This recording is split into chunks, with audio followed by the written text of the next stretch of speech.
Hey, welcome back to the podcast. I'm Ashley, child development specialist, toddler mom who turned soccer mom. And today I'm just a 40-year-old woman with a lot of feelings and a podcast microphone. Before we move forward, don't forget, if you're on YouTube, hit subscribe. And if you're on Apple or Spotify, follow my podcast so you get updates on the newest ones. I want to warn you up front, this episode is a little different. I'm not coming to you today with a framework or a sensory strategy or a nervous system deep dive. I mean, knowing me, I'll probably sneak it in somewhere because I literally cannot help myself. But that's not why we're here today. Today, I want to write you a letter. Not you, the parent looking for toddler tips. Although, hi, welcome, you're in the right place. But you, the mom in the absolute thick of it right now. The one who hasn't slept a full night in what feels like years.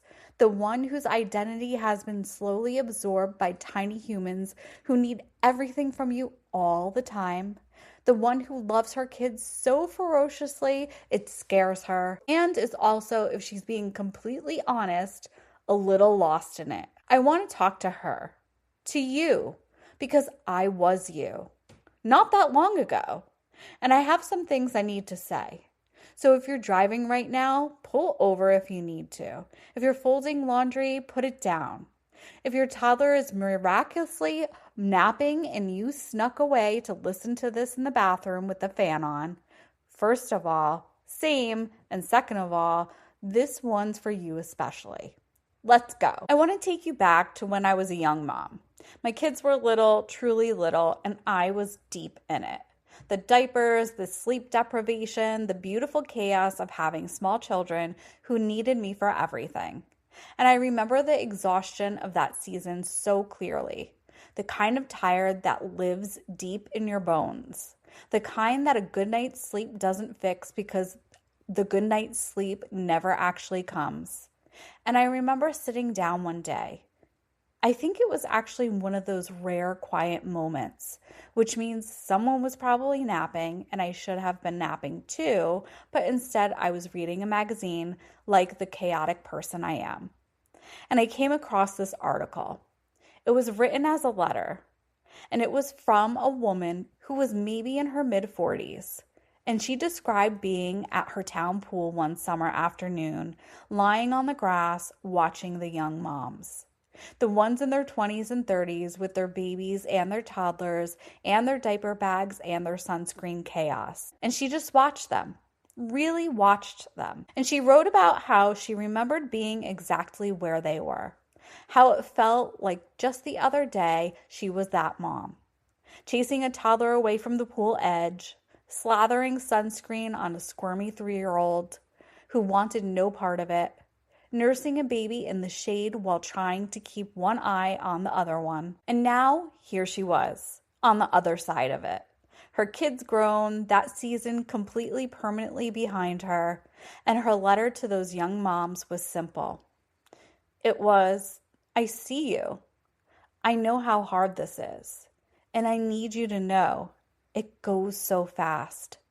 Faster than anyone could possibly prepare you for. Savor it. Even the hard parts, especially the hard parts.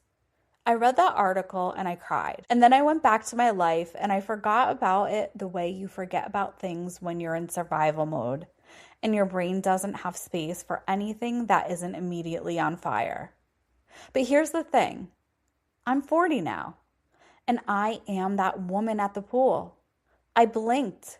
I genuinely blinked and my squishy, chunky, chaotic, exhausting, magical toddlers became kids.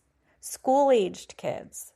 Kids with opinions and schedules and friendship drama and soccer practices that I'm driving to approximately 400 times a week. And all I want, and I mean this with my whole entire heart, is one more day with my babies when they were little. Just one. I want to honor what you're living right now because I think sometimes when older moms say enjoy every moment to the moms in the thick of it, it lands wrong. It lands as pressure, as another thing you're not doing right, as someone romanticizing a season they've conveniently forgotten was also really, really hard. So I'm not going to do that. I'm not going to name what the thick of it actually feels like, because I remember.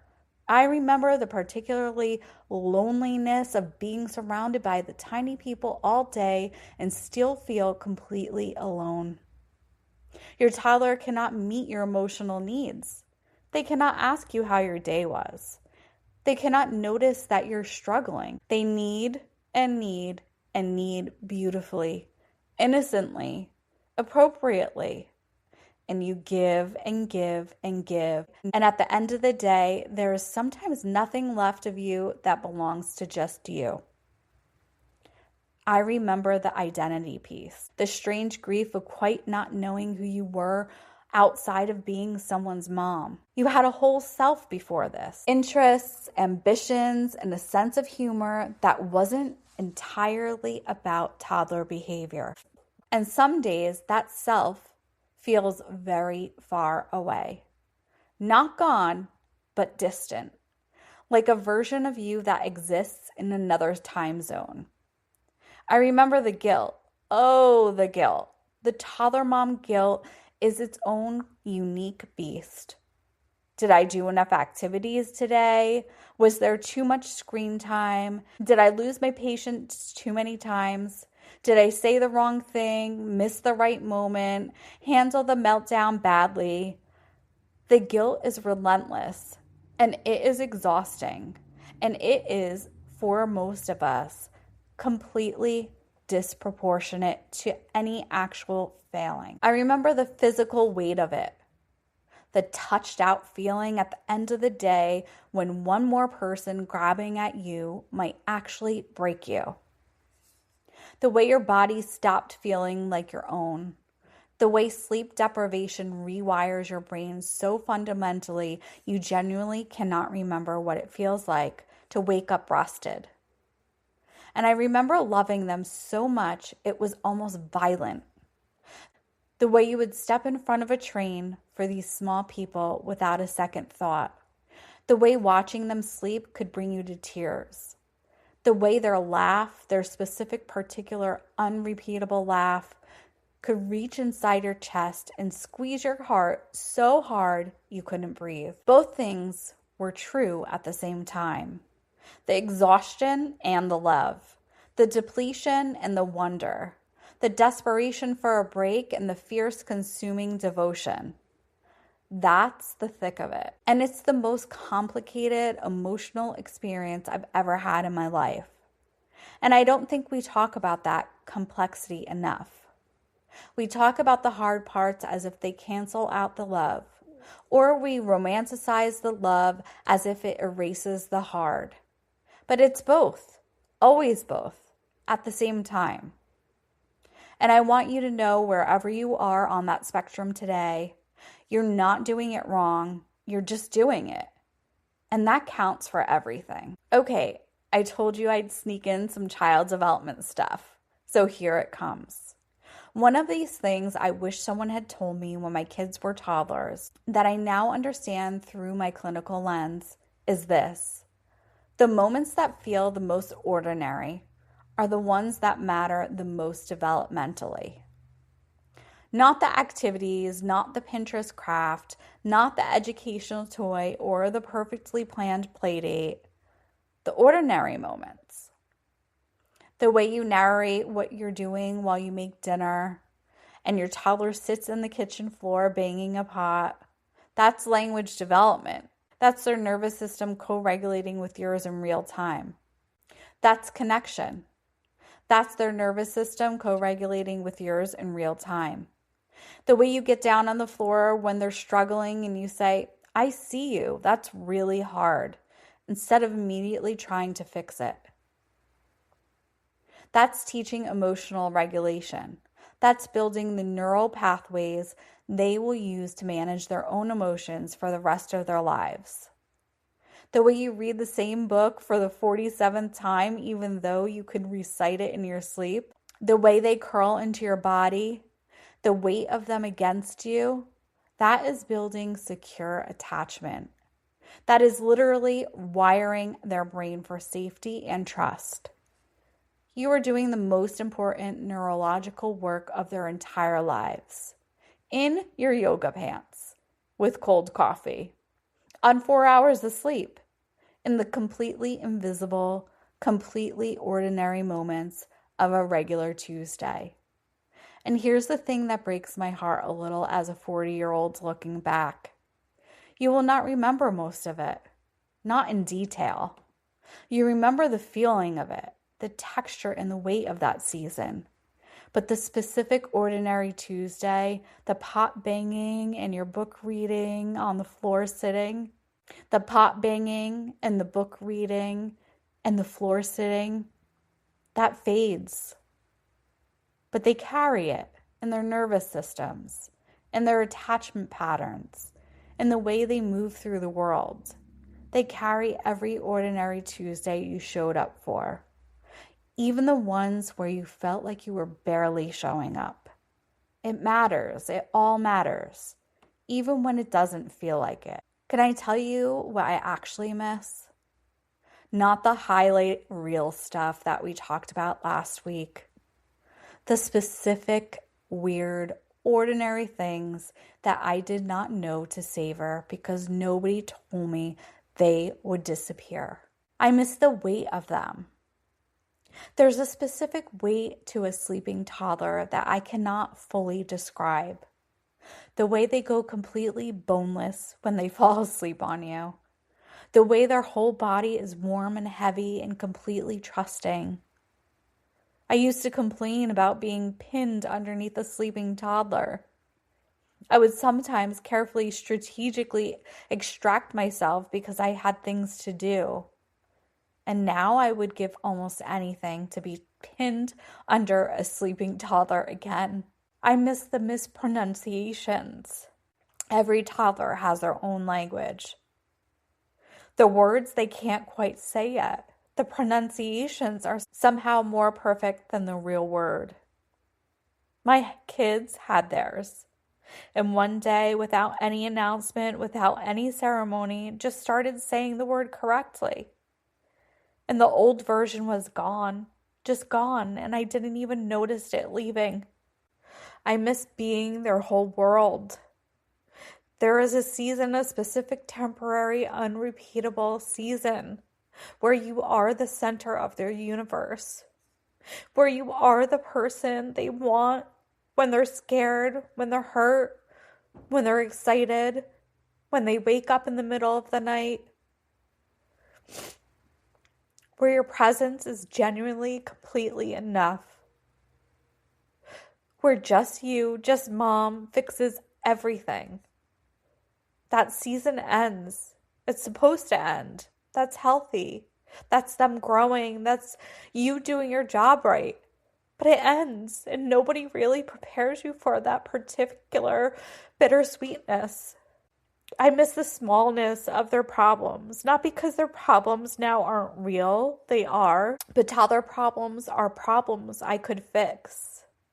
The wrong cup, the broken cracker, the shoe that feels funny, I could fix those. I cannot always fix what hurts them now. And that helplessness is a different kind of hard. I miss the way they said mama like it was the only word that mattered. Just mama. With that particular urgency, that particular need. Mama. Even when I was touched out and exhausted and I heard it 8,000 times that day and I just needed 5 minutes of silence. Even then, there was something in that word that was just for me, that nobody else got to be. I'm still mama. I will always be mama. But it's different now. It's supposed to be different. And I'm proud of who they're becoming. And I still miss it. Please excuse all my crying. This really got something inside of me. So here's my letter to you. The mom in the thick of it right now. Dear Mama, I know you're tired. I know that tired has a specific quality right now that feels permanent. Like this is just who you are now, a tired person, and you've forgotten what it feels like to not be tired. I promise that you will sleep again, full nights, eventually. I know that doesn't help right now, but I need you to know it. I know some days feel like survival, like you are just trying to get from morning to bedtime without anybody getting hurt, without losing your patience too many times, without failing in the same way you'll replay at 2 a.m. Those days are real and they're hard and they count as showing up. Getting to bed counts. I know you love them in a way that scares you sometimes. The ferocity of it. The vulnerability of loving someone this much, this completely, when they are so small and this fragile and this entirely dependent on you. That love is appropriate. That love is right. That love is one of the realest things you will ever feel. And I know because I was you. That even on the hardest days, some part of you knows. Some quiet part underneath the exhaustion and the doubt and the touched out depletion, some part of you knows that this is sacred. That something unrepeatable is happening in your ordinary living room on an ordinary Tuesday. That these small people in this small season are the whole world in miniature. Trust that part. Feed that part when you can. Put your phone down sometimes, not because Instagram is evil. It's not, but because the moment you're half present for is one you can't get back. And the moments are going. They are going right now as you listen to this. They are going. Take the photo, but then put the camera down and actually be there. Let the play date be messy. Let the craft go sideways. Let the plan fall apart and just sit on the floor with them in the wreckage of the plan and be together. Forgive yourself faster. You are going to lose your patience. You are going to say the wrong thing. You are going to have days where you were not the mom you wanted to be. Repair it, learn from it, and let it go. They need a mom who models self-forgiveness as much as they need anything else. Ask for help, please. The village is not a myth. It's just something you have to build intentionally now because it doesn't happen automatically anymore. Ask your mom, your sister, your neighbor, your friend. Ask. People who want to help and they don't know you need it unless you say so.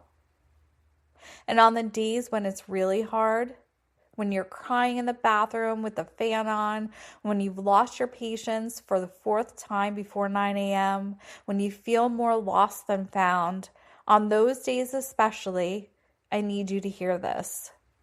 You are not failing. You are in the thick of it. And the thick of it is supposed to be thick. That's not a sign that something's wrong. That's just what the season feels from the inside. From the outside, from where I'm standing at 40, looking back, it looks like love. Every single messy and perfect, exhausting, magical day of it. It looks like love. I see you, Mama. I was you.